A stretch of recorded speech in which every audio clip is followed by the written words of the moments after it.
Bonjour à tous, merci d'être là après avoir affronté la pluie. Aujourd'hui, nous avons le plaisir de participer au 4e rendez-vous littéraire et scientifique organisé par la mairie de Banyuls. Et la mairie de Banyuls nous avait demandé donc à cette occasion, voulant donner un focus un peu particulier sur les sciences, d'organiser une conférence cet après-midi, donc dans le cadre de ce 4e rendez-vous littéraire.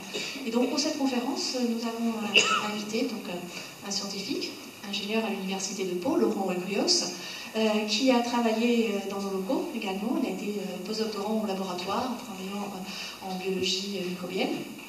Et donc il a maintenant changé de région, mais je crois qu'il y reste toujours attaché. Et c'est un plongeur qui plonge depuis de très nombreuses années. Et aujourd'hui, c'est une très bonne occasion de présenter cette conférence parce que, avec donc, ses co-auteurs, il va vous présenter lui-même, il sort un livre. Il est vraiment sorti des presses ces jours-ci. Il était encore vendredi à Nîmes, si j'ai bien compris. Donc nous sommes très contents de les accueillir aujourd'hui et j'espère que vous aurez plaisir à découvrir les épaves du parc naturel marin du golfe du Lion, donc ce patrimoine immergé. Voilà, merci Laurent. Juste une petite chose au cas où les gens seraient un peu pressés après.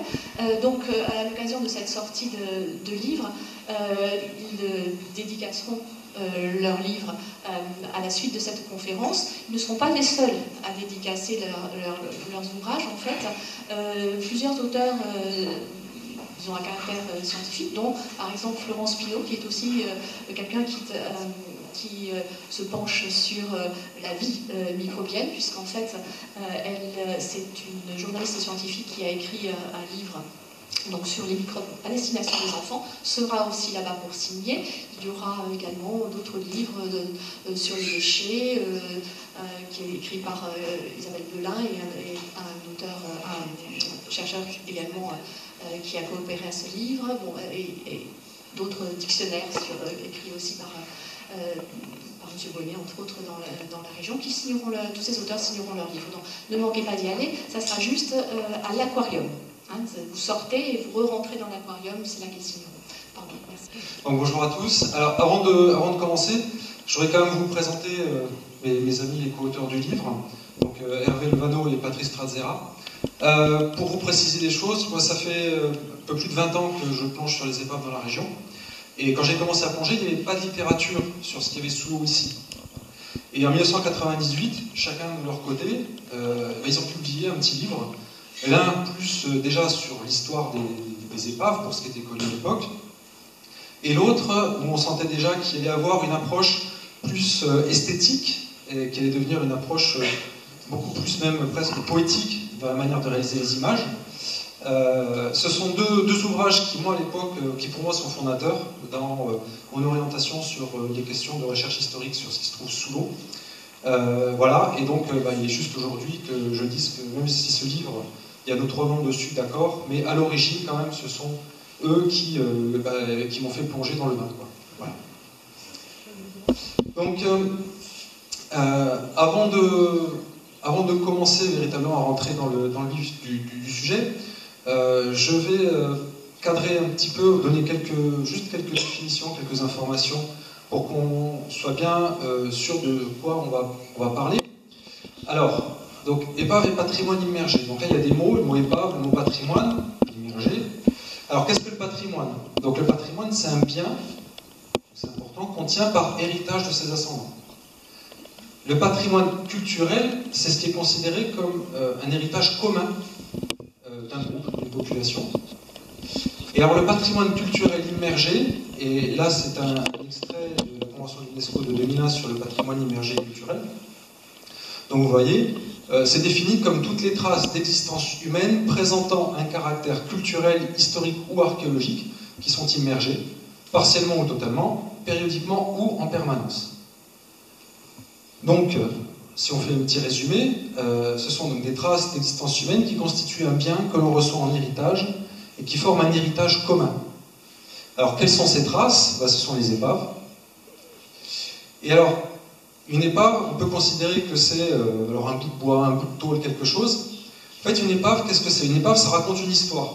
Une épave, c'est un vestige d'un événement qui, le plus souvent, a été dramatique et qui raconte quelque chose. Et ces histoires qui sont racontées, ce sont des histoires qui sont forcément en lien avec l'endroit où s'est passé l'événement, mais aussi, on le verra, en lien avec l'histoire à une échelle nationale ou mondiale.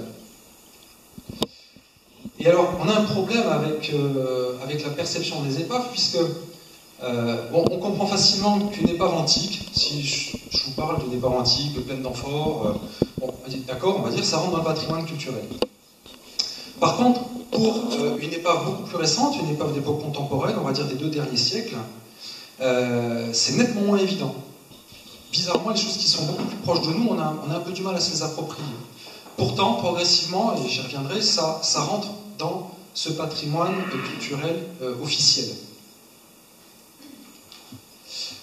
Alors, sur cette carte, j'ai placé un certain nombre de points qui localisent les épaves, on va dire, qui sont bien connues pour la région.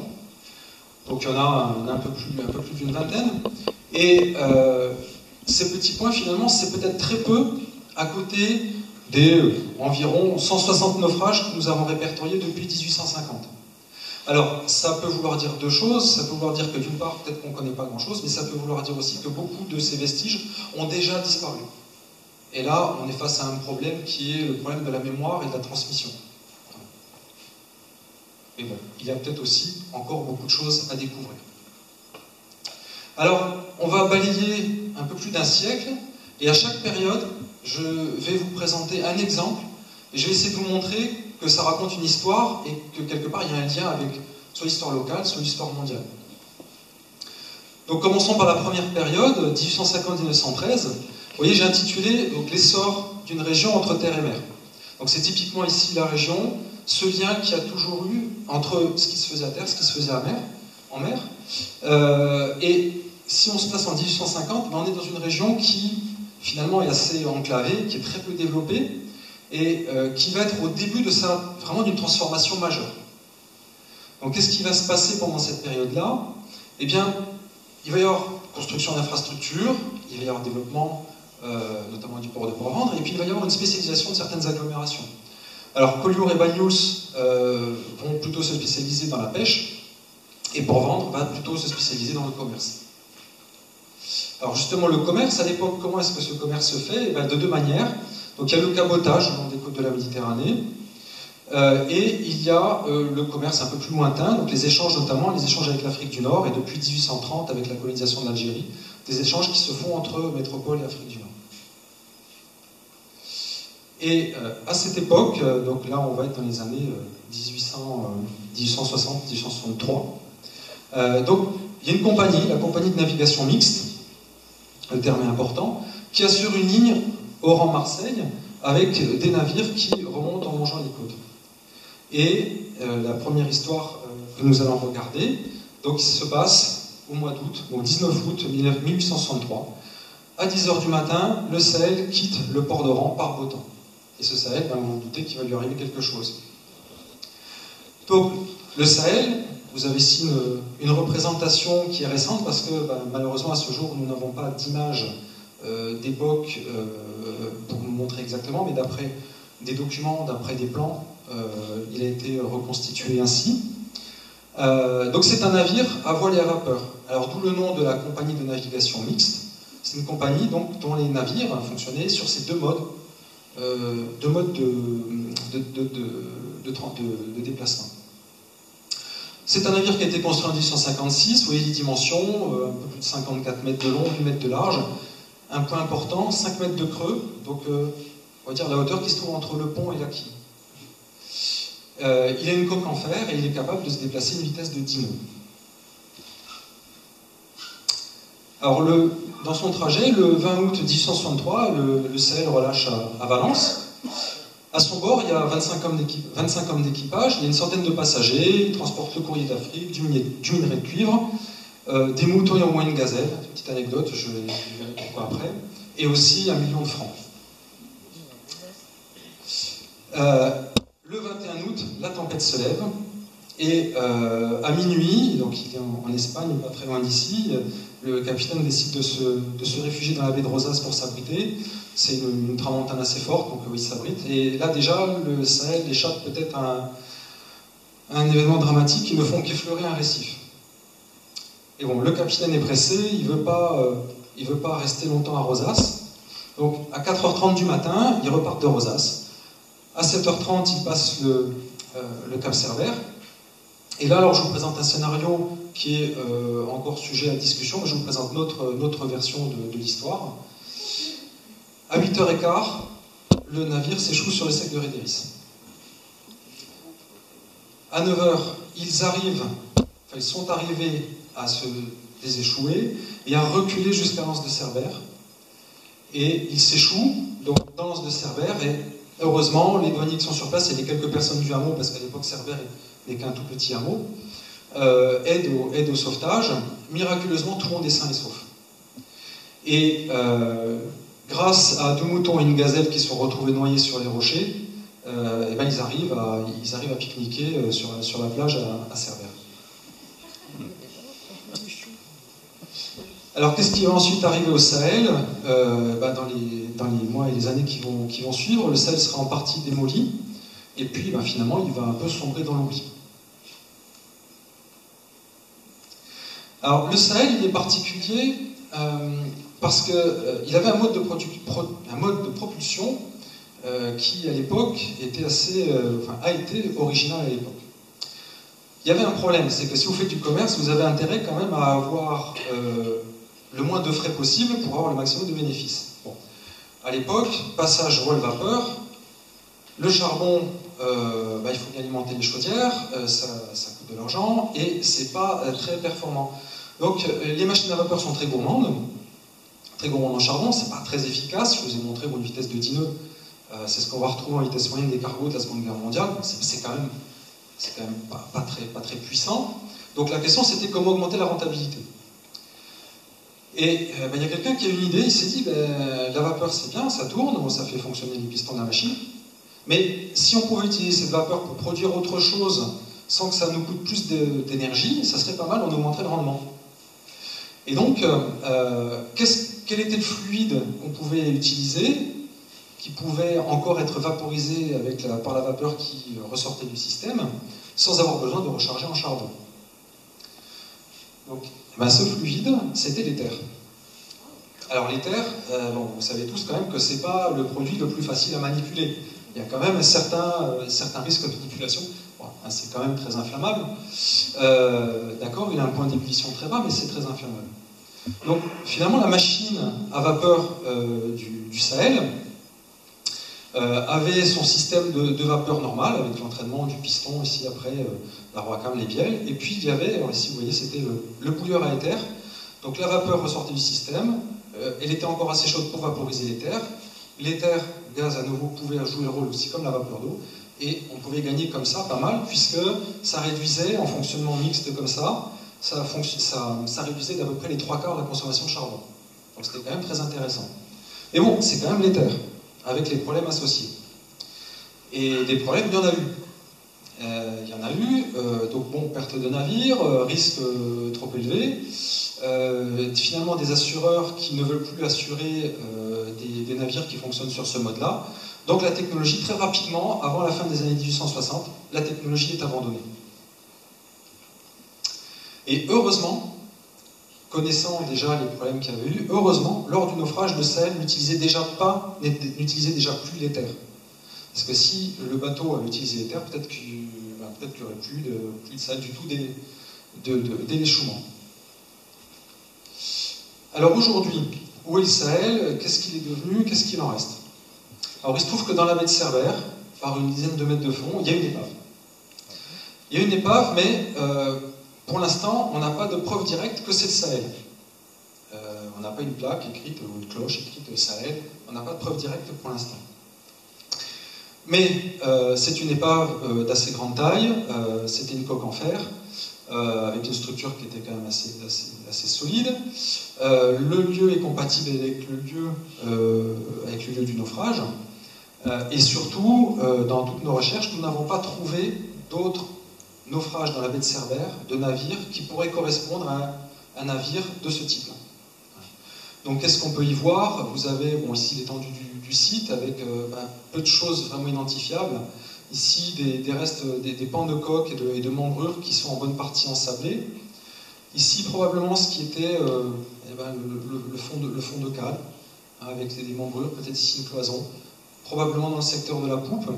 Voilà, mais pour l'instant, on n'a pas de preuves formelles que c'est bien le Sahel. Toutefois, il y a quand même une forte probabilité, puisqu'on n'a pas d'autres bons candidats pour expliquer qu'un tel navire se trouve dans la baie de Cerbère. Donc avec le Sahel, finalement, on a un des très rares vestiges d'une technologie qui était extrêmement éphémère. Et des navires comme ça, il n'y en a pas eu beaucoup. On a peut-être ici les traces de ce tout petit morceau d'histoire navale. Alors, on va se déplacer de quelques décennies et on va arriver à la Première Guerre mondiale. Donc la Première Guerre mondiale, triste événement, les hommes partent de partout, il y a beaucoup d'hommes partent au front. Ça veut dire qu'on a beaucoup moins de marins, on a beaucoup moins de pêcheurs, on a beaucoup moins de bras pour faire tourner toute l'économie. Donc la situation est celle-ci. En même temps, la navigation devient très dangereuse puisque les Allemands, eux, ont développé l'arme sous-marine, alors que nos grands généraux, eux, n'en voulaient pas parce qu'ils jugeaient que c'était quelque chose qui était déshonorant. Voilà, pour se battre, il faut que ce soit... Voilà, il fallait garder l'honneur. Le sous-marin à l'époque n'était pas bien vu par nos grands chefs de guerre. En tout cas, les sous-marins allemands, eux, ils fonctionnent. Et ils vont couler un grand nombre de navires. Et puis, sur le front, évidemment, beaucoup d'hommes, ça veut dire un gros effort de guerre. Donc il faut toujours plus d'armement, il faut toujours plus de matériel, et il faut nourrir toutes ces armes. Alors comment ça se passe localement ici très brièvement? Alors vous avez l'usine de Poly qui, elle, tourne à plein régime, qui fournit des centaines de kilos d'explosifs par mois. L'exploitation du minerai de fer aussi qui augmente, donc ça c'est nécessaire pour l'armement. Et puis pour ce qui est du ravitaillement des troupes, il y a beaucoup de viande sur pied, de vin qui arrivent d'Afrique du Nord. Et dans ce contexte-là, le 16 décembre 1917, alors malgré les risques liés à la navigation, le Bazan part, encore une fois d'Oran, il doit se rendre à Sète avec un chargement de vin. Et au départ, il part par Botan, belle-mer. Alors voici une image de ce qu'on suppose être le Bazan, puisque là c'est pareil, on n'a pas son petit nom qui est écrit dessus. Par contre, elle a été identifiée par quelqu'un qui est un grand spécialiste de ce type de navire. Il faut dire que ça ressemble très fortement aussi à d'autres documents. Donc c'est aussi un navire à voile, il y a 3 mâts et à vapeur. Un navire espagnol qui a été construit en 1880. Vous voyez les dimensions, 59 mètres de long, 9 mètres de large, c'est déjà un joli navire. Il a aussi une coque en fer. Et là, il est en train de prendre un chargement de charbon en Espagne. Alors, ce Bazan navigue, et puis alors, le 18 décembre, il y a un violent coup d'est qui se lève. Et là, ça va être le début des ennuis pour l'équipage qui va souffrir de longues heures. Le 19 décembre, en pleine tempête, la mèche de gouvernail casse. Donc le bateau ne peut plus être manœuvré. Alors, vous êtes en pleine tempête, vous êtes à des dizaines de milles au large, et vous ne pouvez plus manœuvrer votre bateau, il se met en travers de la lame, vous imaginez, c'est quand même très inconfortable. Et il va se passer de très longues heures, presque une journée, jusqu'au 20 décembre, où l'aviso français Algol croise la route du Bazan. Et alors là, on a le récit des communications, la retranscription des communications entre les capitaines du Bazan et de l'Algol. Et ça n'a pas été une mince affaire pour que les hommes du Bazan arrivent à mettre une chaloupe à la mer en pleine tempête et puissent être ensuite récupérés par l'Algol. Heureusement, tout l'équipage est sauvé au cœur de la tempête et on croit le Bazan perdu. Effectivement, il va l'être, mais plus tard. Donc vous voyez, il va se passer encore du temps entre le 20 et la nuit du 21 au 22 décembre. Et là, dans cette nuit, le Bazan vient s'échouer sur les roches tout près du Cap Béar. Le Cap Béar est ici, en fait. On est vraiment tout près du Cap Béar. Et c'est un navire qui transportait une cargaison de fûts de vin. Et donc la cargaison va s'éparpiller, va partir en mer. Et ça va avoir des conséquences assez inattendues. Alors, donc ces fûts de vin, ils vont aller s'échouer en Espagne, ils vont être récupérés, et ils vont être mis en vente. Et il y a des acheteurs français qui vont venir acheter ces fûts de vin avec d'autres fûts de vin espagnols. Sauf qu'il y a un problème, c'est qu'à l'époque, protectionnisme oblige, on taxe très très fortement les vins espagnols. Mais les vins portugais, on les taxe moins. Donc, idée des négociants, évidemment, comment faire? Eh bien, si on arrivait à maquiller ces vins espagnols en vins portugais, oui, on taxe et une rentabilité. Donc pour ça, il faut des faux certificats d'importation, et donc il y a des faux certificats qui sont effectivement émis, la transaction se fait, les vins sont revendus avec une très grosse marge, donc ça fait des gros bénéfices, c'est une affaire qui tourne bien. Sauf que là, cette fois-ci, ça ne va pas passer. Et ça va révéler une fraude véritablement d'ampleur nationale. Et en creusant, les volumes sont assez énormes, vous voyez, qui ont un volume de vin qui ont pu passer comme ça frauduleusement, enfin disons avec un mauvais étiquetage volontaire, qui ont pu rentrer en France. Et donc il y a cette illustration du journal amusant. Alors si vous arrivez à lire ou pas, je vous le dis. Donc le client là, qui demande au serveur, dites donc, c'est par sollicitude qu'on met si peu de votre vin portugais, et le serveur qui répond, non mais le patron est si peu certain de son origine qu'on le montre le moins qu'on peut. Bon. Alors quand même, fraude, enquête. Alors comment ça se passe à l'époque? On a Georges Clemenceau qui est président du conseil, et on a Jules Pams qui a été député local et qui est sénateur des Pyrénées-Orientales, qui est son ministre de l'Intérieur. Ils sont très proches. Alors les services de Jules Pams font bien leur travail et ils démantèlent tout un réseau avec un certain nombre de négociants locaux, et il y a une quinzaine de personnes qui sont arrêtées. Alors parmi ces personnes, il y a Frédéric Franck-Puot, qui est un haut fonctionnaire, qui était au ministère de la Guerre, et bon, il est reconnu comme étant celui qui fournit les faux certificats, et évidemment, en contrepartie, lui, il est fortement rémunéré. Donc, bon, il est aussi convaincu de fraude, de tricherie, mais c'est un intime du fils de Georges Clemenceau, et bon, vous vous doutez de ce qui a pu se passer. Alors, il est arrêté, il est inculpé, il est incarcéré, mais oh, surprise, il est remis en liberté. Donc, quand on parle de loi de moralisation de la vie publique, vous voyez, donc qu'est-ce qui s'est passé? On ne peut pas dire, mais entre le fils de Georges Clemenceau et Jules Pams, on ne sait pas trop, mais en tout cas, ce brave homme a rapidement retrouvé la liberté. Donc finalement, bien involontairement, le naufrage du Bazan a été un élément déclencheur d'un des plus gros scandales viticoles qu'on connaisse. Alors qu'est-ce qui reste du Bazan aujourd'hui? Pas grand-chose. Pas grand-chose. Vous avez vu le navire qui est venu s'échouer sur les roches. On est tout près du Cap Béar. Roches, Cap Béar, vent, courant, tempête. Ça fait un siècle. Donc vous imaginez bien que les éléments ont considérablement détruit le navire depuis son échouement. Donc assez peu de choses, des pièces, peut-être ici une pièce de l'arrière de l'étrave, des pans de coque avec des membrures qui sont posées là à plat. Et puis l'épave du Bazan, elle est encore surnommée, mais elle a très longtemps été surnommée l'arbre à cames. Pourquoi? Parce qu'il y a encore le vilebrequin ici avec une bielle qui est attachée. Il y en avait une deuxième il y a encore quelques années, qui était rattachée à ce vilebrequin, donc c'est lui a valu le surnom d'arbre à cames. Donc il y a beaucoup de monde qui connaît l'arbre à cames au Cap Béar. Il y a peut-être un peu moins de monde qui sait que ce sont les vestiges du Bazan. Et alors, là on est juste sous la surface contre les roches, on est à 3-4 mètres de fond. Et quand on suit les membrures le long de la pente ici, on arrive sur 14 mètres, sur la chaudière chauffée pour qu'il vaporise l'eau qui circulait dans les tubulures de la chaudière. Alors on va se déplacer mais là juste de quelques années. La guerre est finie.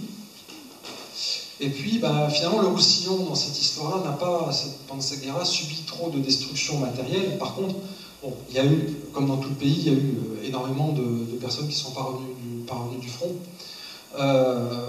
Donc la situation est difficile, économiquement aussi. La menace sous-marine disparaît, forcément avec la fin du conflit. Et donc le trafic maritime, lui, peut reprendre. Alors, les lignes avec l'Afrique du Nord sont rétablies, parce que pendant la guerre, c'était compliqué avec les sous-marins, et le commerce par cabotage se redéveloppe. Mais il y a un problème. C'est que pour reprendre ce trafic maritime-là, il faut des navires. Beaucoup ont été coulés ou détruits pendant la guerre, et la guerre a englouti énormément de matériaux de construction, notamment l'acier. Et aussi, pour la reconstruction, il faut beaucoup d'acier. Donc comment arriver à reconstituer une flotte marchande importante en pénurie d'acier? Donc ça, problème, mais non, problème, solution. Et la solution, elle est ancienne. La solution, elle date du milieu du siècle précédent. La solution, c'est de construire des navires en béton armé. Alors, évidemment, quand on dit construire un navire en béton armé, c'est pas le matériau auquel on pense intuitivement. Quand on veut faire flotter quelque chose, on ne va pas commencer à couler du ciment. Et pourtant, donc vous voyez, en 1848, Joseph-Louis Lambeau, lui, il a construit une barque en ciment armé, et il a inventé le ciment armé, il l'a breveté comme ça, et dans le texte du brevet, il explique que c'est pour remplacer le bois en construction navale. Donc le ciment armé, au départ, c'est pas du tout pour construire des immeubles. Son inventeur l'avait prévu pour la construction navale. Donc, allons-y, construisons des bateaux en ciment armé. Et donc en Espagne, la construction commence avec le Mirotress. Le Mirotress, qui est construit en 1918, et par quoi? Par une entreprise de travaux publics. Parce qu'il va être véritablement construit comme on construirait un bâtiment. Vous voyez ici le chantier avec tout le ferraillage, et après il faut couler, vous savez, couler pour faire le béton armé. Alors c'est un navire qui a un moteur type diesel, une petite variante, mais en gros c'est un moteur équivalent d'un moteur diesel, de dimension modeste, 34 mètres de long, 7 mètres 30 de large. Et ce Mirotress, en fait c'est un navire expérimental parce que il fallait, pour démarrer ce type de production de navire, il faut bien faire ses armes, hein. Il faut apprendre à travailler, à construire, et il faut former des ouvriers qui vont ensuite faire d'autres bateaux de ce type-là. Alors le 3 août 1920, le Mirotress part de Tarragone, et il doit aller jusqu'à Port-Vendre, et ensuite continuer jusqu'à Sète. Et le 5 août, il fait route vers le Cap Béar, mais alors, il y a un brouillard à couper au couteau. Et le capitaine, qu'est-ce qu'il fait? Il serre la côte, il essaie de trouver des repères, il serre la côte. Et vers 16 heures, le navire heurte un récif, donc si c'est les Tini, hein, le navire heurte un récif, et il y a une importante voie d'eau qui s'ouvre dans la coque. Et le capitaine se rend bien compte que ça ne va pas être possible d'aller beaucoup plus loin. Donc, il décide d'échouer son navire sur une petite plage ici, en se disant, je vais échouer mon navire là, et on pourra au moins récupérer la cargaison. Bon, c'est pas de chance, parce qu'ici, il y a très très peu de fond. Donc le navire s'échoue avant à cause de la profondeur. Alors ça, c'est une image, vous voyez les systèmes de cartographie sur Internet. Hein. Si vous regardez ici, c'est le Cap l'Abeille. Si vous regardez que vous zoomez là où j'ai mis le cercle rouge, vous allez voir sur le fond de sable quelque chose en pointe, quelque chose de triangulaire. Et en fait, c'est la proue du Mirotress. Vous avez ici le navire échoué, et échoué, il va le rester, puisque là, on n'est pas avec du bois, on n'est pas avec du métal. Réparer une coque en béton armé, c'est pas comme les autres matériaux. Donc le Mirotress est jugé non renflouable et simplement abandonné sur place. Et donc pendant 3 jours, il y a le remorqueur Marius Chambon, là qu'on voit derrière, qui va venir pour récupérer la cargaison, donc encore du vin, et tout ce qui peut être récupéré du navire.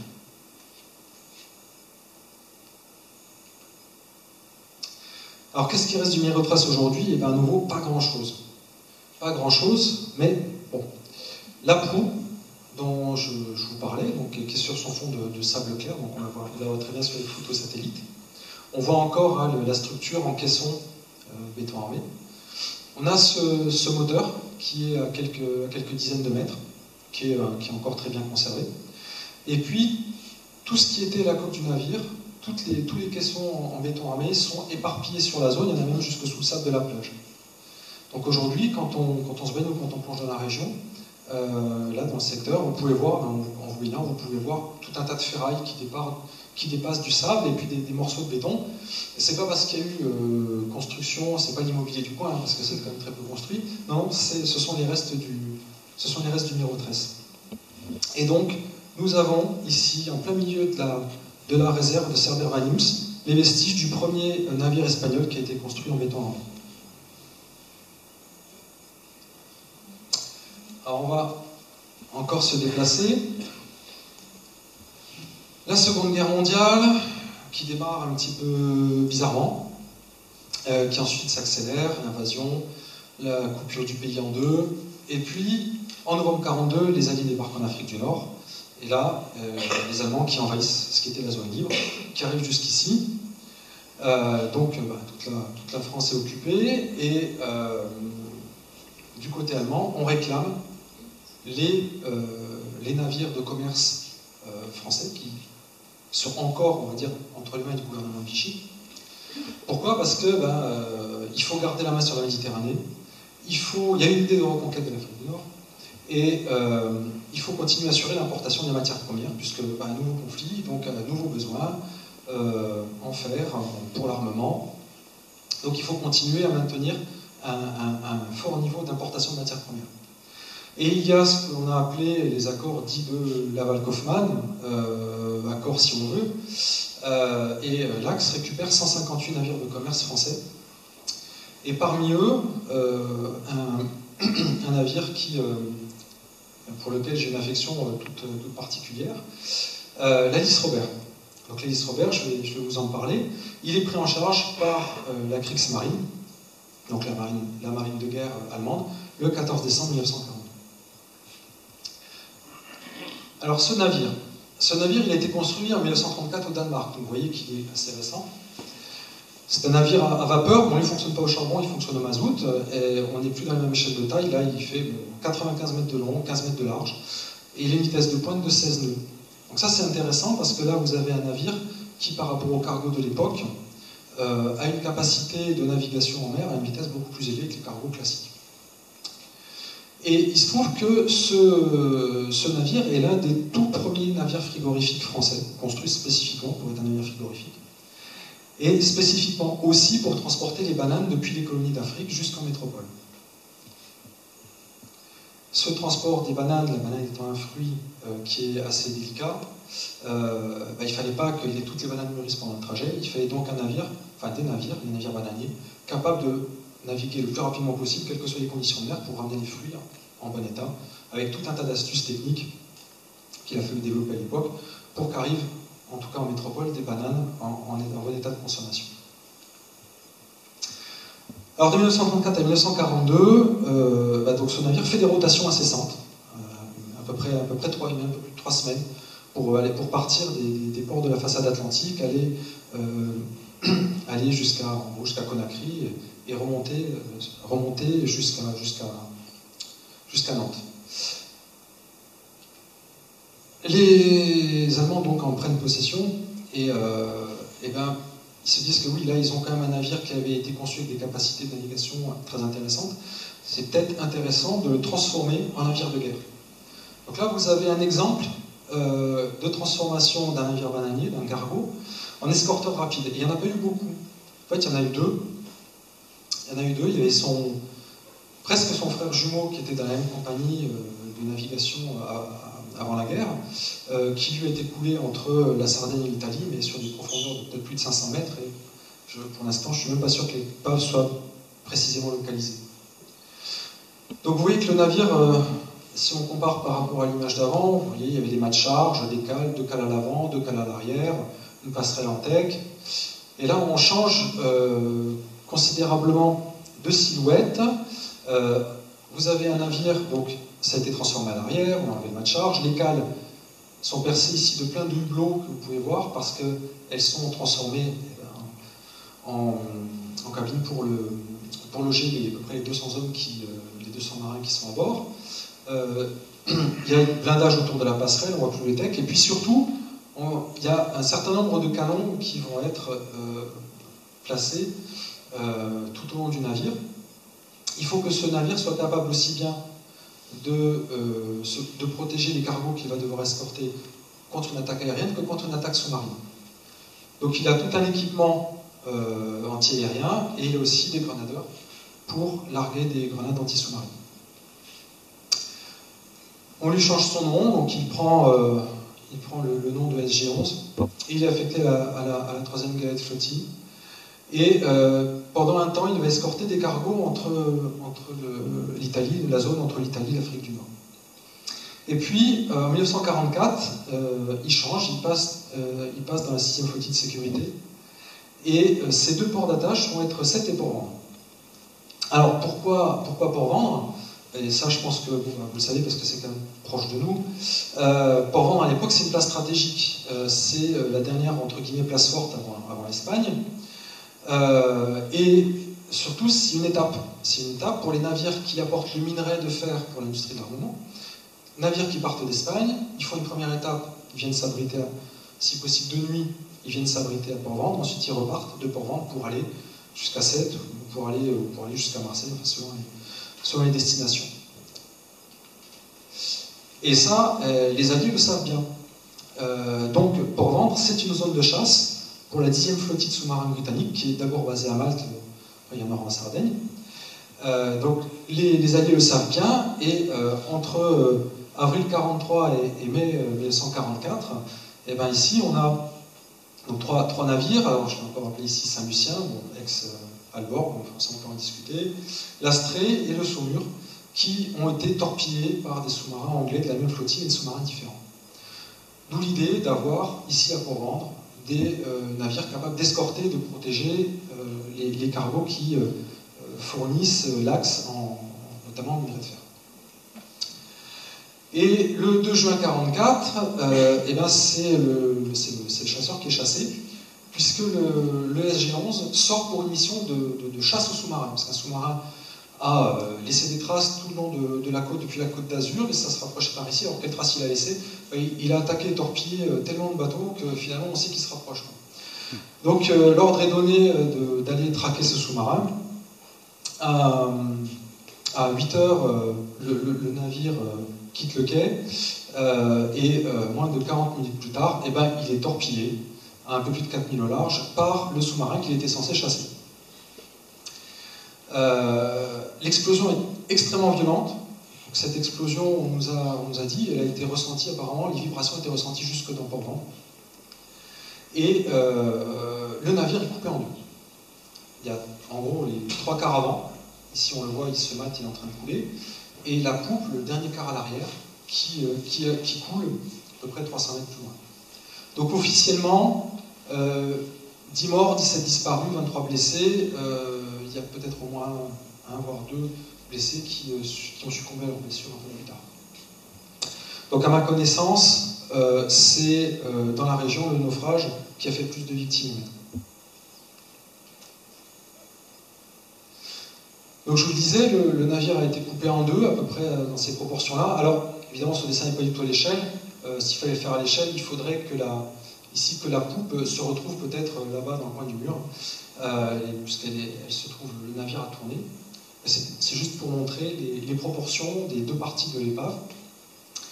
Et fait assez rare, mais qu'on retrouve ici aussi pour le Saint-Lucien, pour le Saumur et l'Astrée, tous ces navires, quand ils ont coulé, ils se sont posés droit sur leur quille. Ils ne sont pas couchés sur le flanc, ils ne sont pas retournés. Donc quand on est sur l'épave, ici vous avez une image de la proue avec le gros canon de 105 mm qui a la proue. Vous avez un navire qui est posé bien droit. Et fait aussi, qui devient rarissime sur nos côtes, son mât est encore dressé. Je vous le montrerai juste après.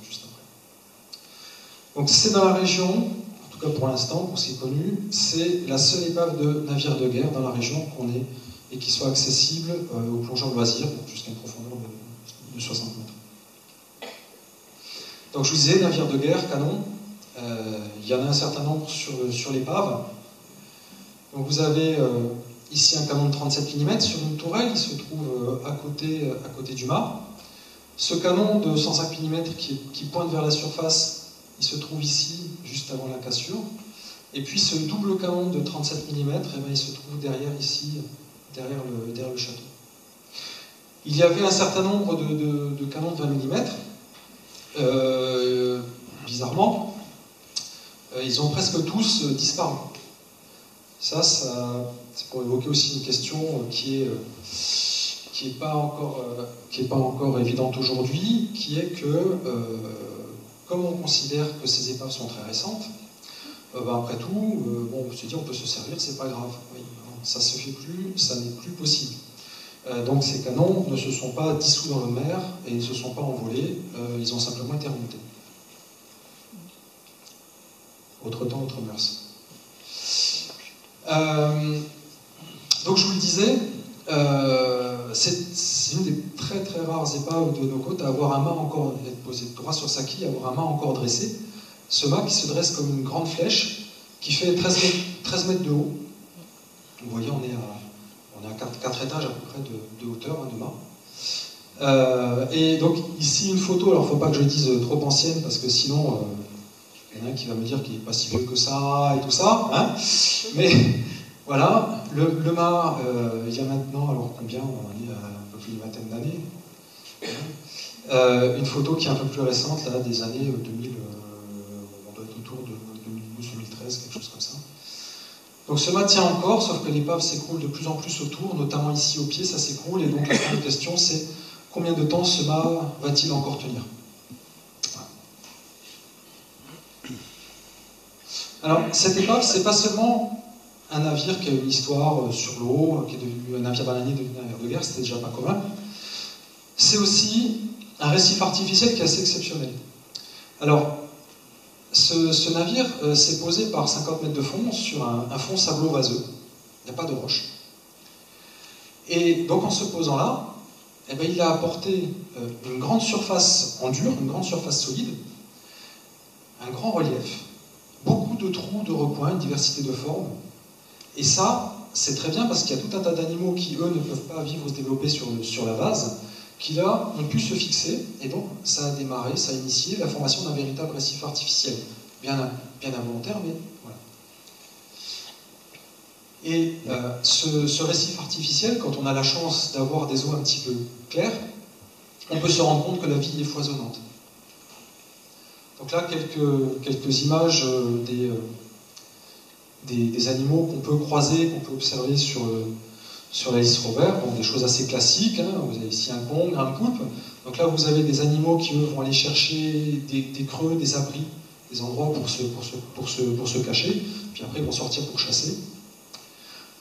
Beaucoup de restes de filets, parce que alors, ces épaves sont évidemment chalutées, oui, c'est encore des endroits où il y a du poisson. Donc, voilà, donc vous avez ici, on ne la voit pas très très bien ici, mais celle-là est assez jolie, des comatules, donc des proches parents des étoiles de mer, qui se déplacent sur les filets.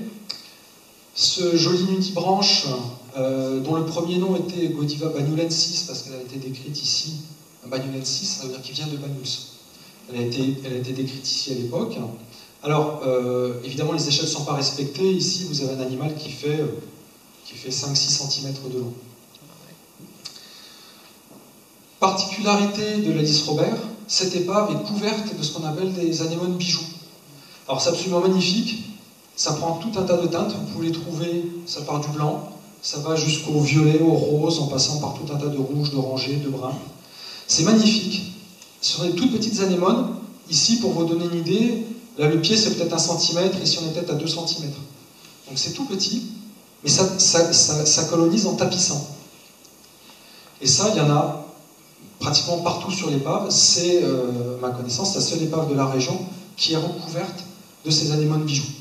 Donc quand on y apporte un peu de lumière artificielle, c'est absolument magnifique. Et puis ici, la dernière image, de cette langouste avec une antenne qui est prise ici dans un vieux reste de filet.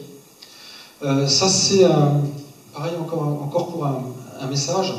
Donc tous les filets qui sont cassés, qui sont abandonnés, continuent à piéger et à tuer inutilement. Donc ça, je peux vous dire que je crois qu'il ne se passe pas une année sans qu'au cours de nos plongées, il y ait au moins l'un d'entre nous qui fasse un sauvetage de langoustes ou de petites cigales ou d'un crustacé ou de poissons pris comme ça dans des filets que personne ne remontera jamais. Voilà. Et pour ne pas le citer, nous avons aussi dans l'assistance quelqu'un qui est un grand spécialiste du sauvetage d'animaux perdus dans les filets comme ça. Au niveau des canons, il se passe quelque chose aussi. Des canons et du mât, puisque ces canons font des reliefs très saillants. Et ces reliefs très saillants sont particulièrement affectionnés par les anthias, ce qu'on appelle les barbiers, hein, ces poissons rouges que vous voyez, qui tournent toujours autour à proximité de ces structures très saillantes. Donc le jour où il n'y a plus de structures saillantes, ces poissons, là, on risque de plus les trouver. Peut-être qu'on les trouvera plus ou moins à l'intérieur de l'épave, mais... Et quand on a la chance d'avoir une visibilité assez bonne, on peut s'apercevoir que l'épave peut être littéralement enveloppée par des bancs de sardines et autres poissons du même type, des bancs énormes. C'est une impression qui est assez fabuleuse. Malheureusement, les conditions sont rarement suffisamment bonnes pour qu'on puisse en profiter systématiquement. Et voilà, la saison va commencer bientôt. À partir du printemps, vous avez ici le haut du mât. Il n'est pas rare d'avoir les poissons-lunes qui viennent tourner autour du mât et autour des plongeurs. Voilà, donc c'est toujours une rencontre très sympathique, quand on termine la plongée en remontant le long du mât, d'avoir la visite d'un poisson-lune. Donc l'Hélice Robert, c'est à la fois un navire qui a une histoire extrêmement riche, mais c'est également un récif artificiel vivant, d'une richesse qu'on n'a pas sur les autres épaves ici dans la région. Alors, pour terminer, dernière période, l'après-guerre. L'après-guerre, et là vous allez voir une situation complètement différente. Donc, à nouveau la reconstruction, ça redémarre, c'est lent, et puis on retrouve une période de prospérité, et puis dans la région ici, avec la décolonisation, il va se passer des choses. Il va y avoir pratiquement l'arrêt des transferts, des communications commerciales qu'il y avait, qui étaient très très régulières avec l'Afrique du Nord. Et puis, parmi les rapatriés, il y a des pêcheurs qui vont arriver, qui vont s'installer, qui vont contribuer au développement de la pêche. Il va y avoir de plus en plus de navires, il va y avoir de plus en plus de navires de plus en plus performants. En même temps, vous le savez, hein, explosion du tourisme dans la région, urbanisation, besoin d'infrastructures, modification du littoral. Et puis, la société de consommation, on est tous dedans, avec des questions, des constatations, la pollution, la raréfaction d'espèces, la baisse des prises. Et puis, la prise de conscience qu'il va falloir faire quelque chose. Donc comment faire quelque chose? Pourquoi pas créer cette fois-ci volontairement des récifs artificiels, en se disant, on va peut-être commencer de l'élevage, on va peut-être ramener de la vie à des endroits où il n'y en a plus. Ça sera bénéfique pour tout le monde, notamment pour les pêcheurs. Et donc pour ça, il faut un certain nombre de choses. Il faut choisir un site, il faut avoir de quoi faire un récif. Et puis au début des années 80, l'histoire que je vais brièvement vous raconter, on n'a pas trop d'expérience dans le domaine. Et puis il faut surtout aussi des personnes très motivées pour initier ce qui a été à l'époque une aventure. Et donc en 1981, toutes ces conditions sont réunies, et notamment le support pour le récif artificiel. Il y a un navire qui s'appelle le Sort, qui est en train de croupir dans le port de Saint-Cyprien. Alors le Sort, c'est une péniche qui naviguait sur le canal du Midi, construite dans les années 60, et on n'a pas encore tous les détails, on ne sait pas trop comment, cette péniche a fini par être abandonnée dans le port. Et sur cette péniche, qui pourrait donc servir de récif artificiel, il y a en même temps un projet scientifique. Voilà. Il y a des gens qui se sont dit, si on essayait de faire un élevage de dorades, avec un système expérimental, l'idée d'une cage à poissons pour élever des dorades en pleine mer, au large de Saint-Cyprien.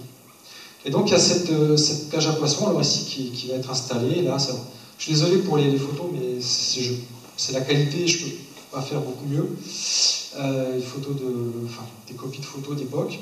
Cette cage à poissons est installée pour commencer l'élevage de dorades. Et puis quand même les gens à l'époque ils se sont dit on va couler un certain nombre ça s'appelait des vieux tacos, hein, des bateaux qui étaient bons pour la casse, pour protéger contre le chalutage, et puis également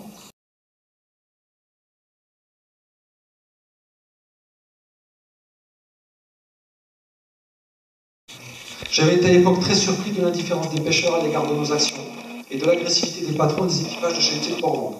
En ce qui concerne les épaves des Lamparaux que nous avons trouvées, elles ont été démolies par les statuts butiers très rapidement.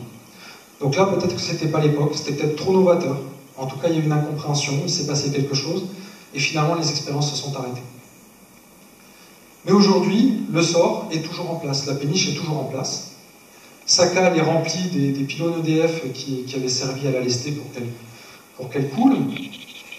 Vous avez ici les restes de la cabine, évidemment, tout ce qui était bois, tout ça a été cassé. La proue, avec des filets qui se sont accrochés dessus, le guindeau. La poupe ici, qui est typique d'une péniche de type Serlès, avec son système de gouvernail. Et finalement, le sort, c'est le souvenir d'une expérimentation scientifique prometteuse, qui était novatrice à l'époque, qui a fonctionné, mais qui malheureusement a non seulement été sabordée par ceux qui devaient en profiter, et qui en plus n'a plus été soutenue par les élus après le changement de municipalité.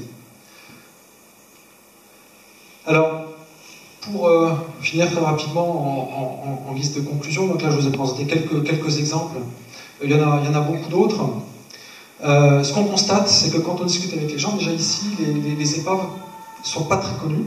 Et quand on sort de la région, on se rend compte que c'est encore plus mal connu. On connaît beaucoup plus ces épaves de la Côte d'Azur ou du côté de Marseille, il y a beaucoup de communication. Mais sur le patrimoine immergé local ici, c'est encore très mal connu. Pourtant, moi j'espère que je vous ai montré que ça peut raconter des histoires. Et là, je me suis amusé, j'ai pris une carte, j'ai mis en bleu les pays où nous avons trouvé des informations pour reconstruire l'histoire des épaves du coin. Donc, vous voyez que c'est vraiment pas local. Et j'ai mis en vert les pays qui ont un lien fort avec l'histoire des épaves locales.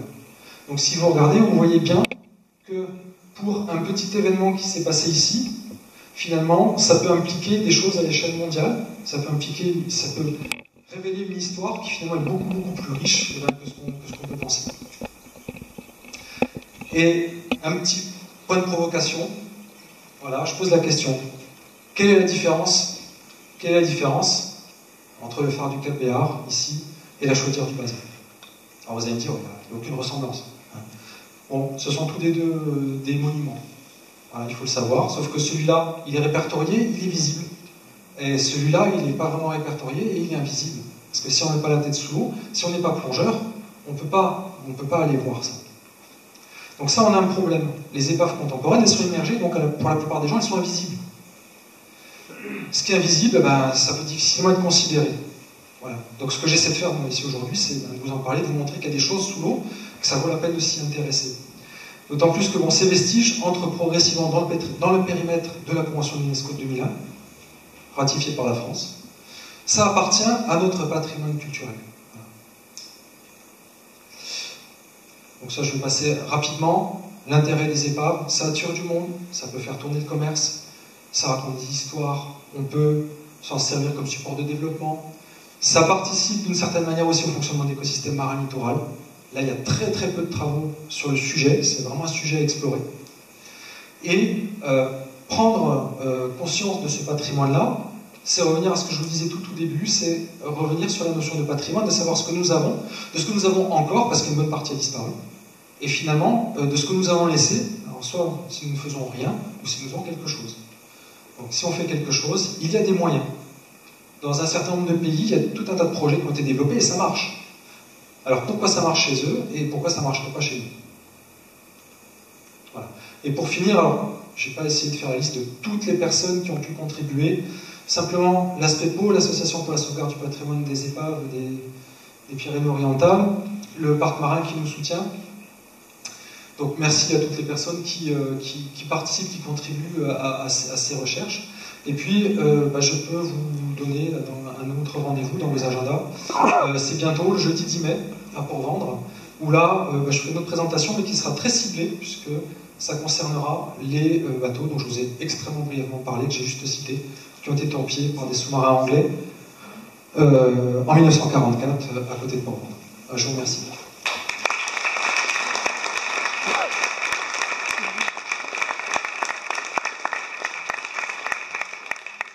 Merci beaucoup Laurent pour cette description de ces épaves et leur aspect historique et scientifique.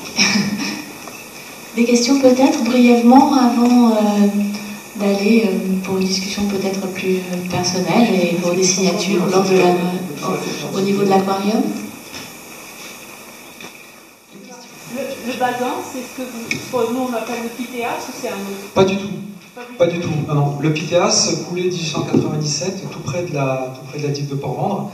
C'est une autre histoire. D'autres questions? Non. Oui. Moi, j'étais intéressé par l'histoire du livre lui-même. Comment vous l'avez fait, comment vous l'avez produit? Ah, c'est de ma faute. L'histoire du livre, c'est de ma faute. Oui, bon, donc on va essayer de faire bref, parce que ils m'en veulent, encore il y en a qui m'en veulent. Alors, voilà, donc j'ai commencé quand je vous ai présenté Hervé et Patrice, en vous disant qu'à l'époque, en 1988, ils avaient sorti chacun un petit livre qui pour moi ont été des livres fondateurs. Et puis, plus j'ai plongé sur les épaves, plus j'ai essayé d'en savoir, plus, et je manquais d'informations. J'ai commencé à les chercher, et je me suis dit, il faut faire quelque chose. Et il y a eu une exposition sur les épaves en 2011. Et puis je crois qu'à partir de ce moment-là, j'ai pas arrêté de harceler Hervé pour qu'il fasse une mise à jour de son livre 98. Et quand il a fini par craquer, parce qu'il résistait depuis un moment, mais quand il a fini par craquer, mais bon voilà, on s'est dit, non c'est pas possible, on peut pas faire ça sans Patrice. Voilà. Donc ça a démarré comme ça. Et c'est des années de maturation, de discussion, mais c'est finalement, quelque part, c'est une synthèse de plusieurs décennies d'expériences que nous avons chacun du vécu sur les épaves ici dans la région.